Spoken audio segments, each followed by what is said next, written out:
Imagine finding a half-finished script, a short exchange between a person and their AI assistant. You can read what the person says, but the AI's reply is torn off. Now, imagine you have this magical machine.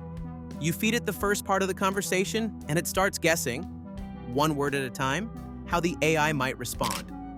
It predicts the next word, then the next, building a full reply out of thin air. That's basically how chatbots like ChatGPT work. Behind the scenes, what's powering them is something called a large language model, or LLM for short. At its core, it's a mathematical function trained to predict, given this chunk of text, what's the most likely next word. But instead of picking a single word with certainty, it assigns probabilities to all possible next words. Let's say you type, "I'm feeling really..." The model might assign a 30% chance to happy, 20% to tired, 10% to hungry, and so on. Then it picks one, maybe the most likely one, maybe something a little less likely to keep things interesting, and moves on to the next prediction. This process feels conversational, even intelligent. But under the hood, it's pure prediction. These predictions aren't coming from thin air. They've learned from a massive ocean of textbooks, websites, forums, research papers, basically anything publicly available online. To read that much data as a human, you'd need to read 24/7 for thousands of years. No breaks, no sleep. And still, modern models like GPT-4 have seen even more than that. So how does the model actually learn? You can think of it like tuning a giant radio with billions of knobs. Each knob controls a tiny part of how the model thinks. These knobs are called parameters, and large language models have hundreds of billions of them. During training, the model sees millions of text samples. For each one, it tries to guess the next word, then compares its guess to the correct word. If it's wrong, it adjusts the knobs ever so slightly. If it's right, it still adjusts, but just a bit less. This cycle happens trillions of times, over and over, until the model gets very good at guessing the next word, even in text it's never seen before. Now here's where it gets wild. If you had a superhuman brain that could do 1 billion calculations every second, training a large language model would still take you over 100 million years. That's how massive this process is. Of course, AI companies don't wait that long.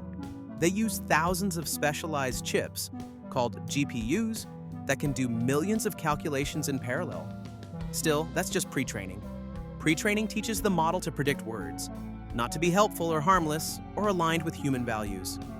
To turn the raw model into a helpful assistant, there's a second phase, reinforcement learning with human feedback, or RLHF for short. This is where humans come in. They try out the model, give feedback on good and bad answers, and that feedback is used to fine-tune the model's behavior. It's like giving the AI guardrails, nudging it toward responses that are more helpful, accurate, or polite. But there's a technical breakthrough that made modern LLMs possible: transformers. Before transformers, models processed words one at a time. But in 2017, Google researchers introduced a new idea. Instead of reading words in sequence, let's look at the whole sentence at once, all the words together. That's the transformer architecture. At the heart of a transformer is something called attention. And no, not the human kind. Attention lets the model look at every word in the input and decide which ones are most relevant for predicting the next word. It's how the model knows that in "she put the book on the table and sat on it," the "it" probably refers to the table, not the book. To make this all work, the model has to turn words into numbers. Each word gets converted into a long list of numbers. Think of it as a word fingerprint that captures some of its meaning.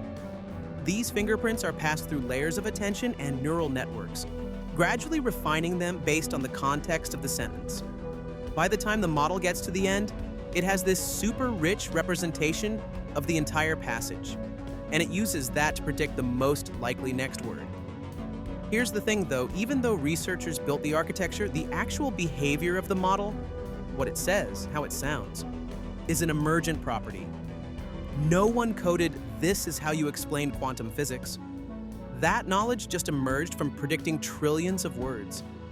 This doesn't mean the model understands language the way we do. It doesn't have thoughts, feelings, or even awareness. It's not sitting there pondering your question like a tiny digital Socrates. It's simply predicting.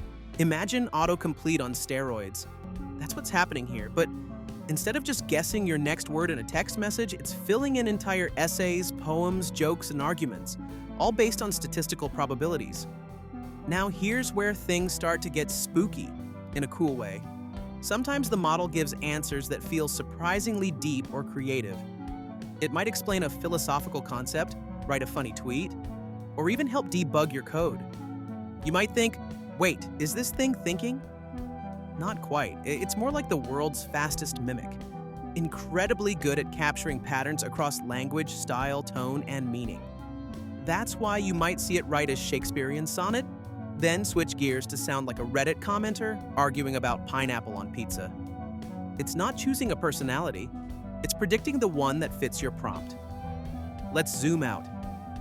The transformer architecture, remember the one powered by attention, is what makes this versatility possible. Old school models got lost when inputs got long or complicated, but transformers can scan through long documents, pick up subtle references, and keep track of who's who in a complex story in sentence, all in milliseconds. And as we stack more transformer layers, something magical starts to happen. The model begins to form abstractions. It doesn't just know the word Paris shows up near France a lot. It develops a conceptual understanding that Paris is a city, that cities belong to countries, and that France is a European nation. No one hard-coded this. It emerged from learning patterns, and kind of like how kids eventually figure out that animals and vehicles are different categories without someone giving them a giant spreadsheet. Another wild fact, these models are multilingual, often without being explicitly trained in every language. Because patterns in language repeat, across structure, grammar, word order, the model can generalize. That's why you can ask it questions in English, Spanish, Hindi, or Swahili, and it might still give you a halfway decent answer. But let's talk limitations. Because while LLMs can seem magical, they're not perfect. They can hallucinate, and that is, make stuff up with absolute confidence. They might cite fake articles, misquote studies, or invent people who never existed. And they do it not because they're lying, but because, again, they're just predicting what words are likely to come next, not what's actually true. That's why it's so important to fact-check and verify what you get from an AI. They're tools, not oracles. Still, when used responsibly, these tools can supercharge creativity, automate routine tasks, help students learn, speed up research, and even write scripts like this one. And remember, everything you've just learned is not just about AI, it's about us, how we communicate, how we think, and how, in the end, language really is the most powerful technology humans have ever created. So the next time you're chatting with an AI and it gives you a surprisingly clever reply, you'll know what's really going on behind the scenes. Just math, just probabilities. But somehow it still feels a little like magic. And that's what makes large language models so fascinating. They're not just parroting the internet.